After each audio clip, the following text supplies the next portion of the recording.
In the first episode of Mad Men, Pete gives Peggy some fashion advice. Well, you're in the city now. Wouldn't be a sin for us to see your legs. And if you pull your waist in a little bit, you might look like a woman. Today we call that sexual harassment, but back in the 60s it meant you should wear a pencil skirt. But they've actually been around a lot longer than the 60s. When Edith Berg became the first woman to fly on an airplane, she wore a cord around the bottom of her skirt to keep it from getting caught in the machinery.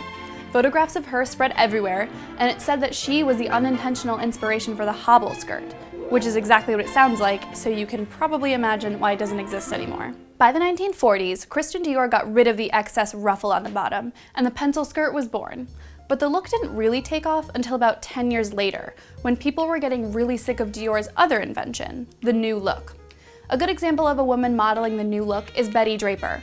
The waist on her dresses was super tight, but her skirts were long and billowy. And the style that replaced it was a lot more Joan Holloway. The newer pencil skirts were way better at showing off your curves, but they were still pretty difficult to walk in and dance in, which may have played a part in why the twist became such a popular dance move.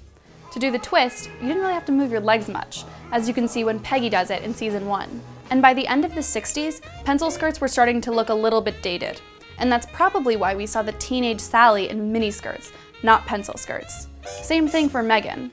But they never truly went away, and if Pete Campbell were alive in 2016, he'd be thrilled. Hey, thanks for watching. If you're on Facebook, make sure to like and share this video. If you're on YouTube, make sure you subscribe to Rack, because we have a whole bunch more History Up videos. Thanks.